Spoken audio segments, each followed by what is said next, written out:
Ce soir, je vais vous raconter une histoire africaine, une histoire terrifiante, encore plus sombre et mystérieuse que les précédentes. Installez-vous bien, éteignez les lumières, et préparez-vous à entendre la légende du tambour qui ne doit jamais résonner. Dans un village reculé du nord du Ghana, au pied d'une montagne si inquiétante que même les chasseurs les plus aguerris l'évitaient, se trouvait un objet que personne n'osait toucher. C'était un vieux tambour, posé au centre d'une case abandonnée depuis des générations.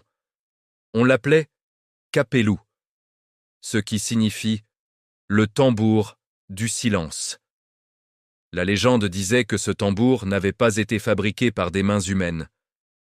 Il aurait été offert au village par un esprit ancien, une entité primordiale qui vivait dans les profondeurs de la montagne noire et qui, par-dessus tout, détestait le bruit. Cet esprit avait laissé un avertissement, gravé dans la mémoire des anciens et transmis de bouche à oreille.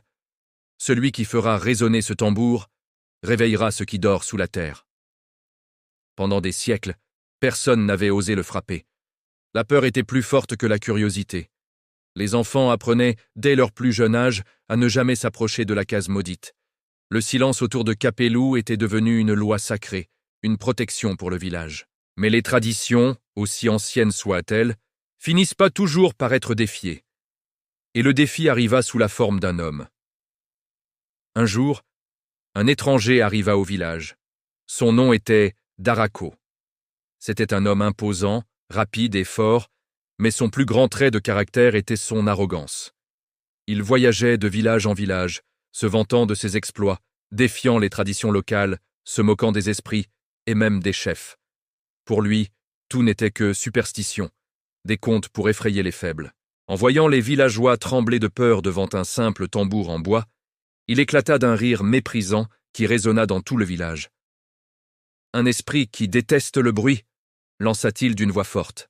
« Eh bien, que je frappe ce tambour et qu'il vienne me parler en personne. » Les anciens du village, les visages marqués par l'inquiétude, le supplièrent de ne pas commettre cet acte insensé.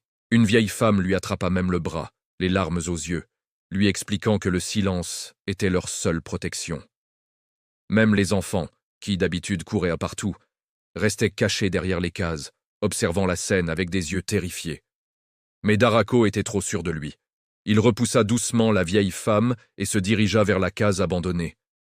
Il entra, et la poussière de plusieurs décennies s'envola sous ses pas. Au centre, le tambour Kapelou attendait, silencieux. Darako saisit les lourdes baguettes en bois posées sur le sol à côté. « Ce ne sont que des superstitions de vieux !» cria-t-il pour que tout le monde l'entende. Et il frappa. Une seule fois. Fort. Le son qui sortit du tambour ne ressemblait à rien de connu. Ce n'était ni un battement sec, ni une vibration profonde. C'était un souffle, un son creux et prolongé, comme le premier soupir d'un géant qui se réveillerait après 1000 ans de sommeil. Immédiatement, le sol se mit à trembler. Pas une secousse violente, mais une vibration basse et continue qui semblait venir des entrailles de la terre. Le vent, qui soufflait doucement quelques secondes plus tôt, s'arrêta net. Un silence de mort tomba sur le village. Puis, chose étrange et terrifiante, les oiseaux qui chantèrent dans les arbres tombèrent, inertes, comme s'ils avaient été foudroyés par une force invisible. Darako, l'arrogant voyageur, fit un pas en arrière. Son sourire avait complètement disparu, remplacé par un masque de surprise et d'incompréhension. C'est à ce moment précis que le tambour résonna à nouveau, mais cette fois, tout seul. Boum! Un son grave, puissant, qui fit vibrer l'air. Boum! Encore. Boum! Personne ne le touchait, mais le tambour battait, comme le cœur monstrueux de la terre qui reprenait vie. Au loin, la montagne noire, celle que tout le monde évitait, commença à trembler violemment. Une fissure immense apparut sur son flanc, s'élargissant à chaque battement du tambour. De cette crevasse obscure, une ombre gigantesque commença à s'extraire. Ce n'était pas un animal. Ce n'était pas un homme. C'était une forme cauchemardesque faite de poussière noire, de roches vivantes qui semblaient respirer, avec des bras démesurément longs et un dos tellement courbé qu'il semblait toucher le ciel. Ses yeux, si on pouvait les appeler ainsi, étaient deux trous d'un rouge ardent qui se tournèrent lentement vers le village. Une voix, plus ancienne que le monde, retentit. Elle ne sortait pas d'une bouche, mais de la montagne elle-même, de l'air, de la terre. Qui m'a réveillé? Chaque syllabe faisait vibrer la cage thoracique des villageois. La terreur pure s'empara de tout le monde. Certains tombèrent à genoux, incapables de supporter cette vision. D'autres s'évanouirent simplement, leur esprit refusant d'accepter ce qu'ils voyaient. Darako, lui, resta pétrifié pendant une seconde, le visage déformé par la peur. Puis, son instinct de survie prit le dessus et il tenta de courir. Mais chaque pas qu'il faisait semblait inutile.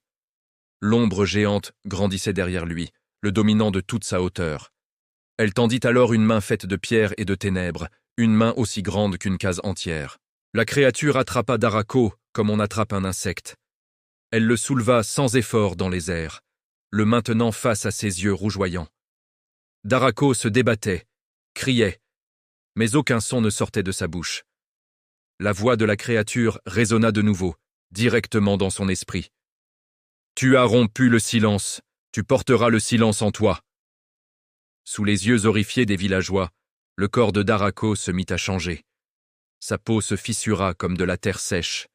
Ses yeux devinrent vides, perdant toute lumière. Sa couleur de peau vira au gris, puis au noir, puis à la texture rugueuse de la pierre.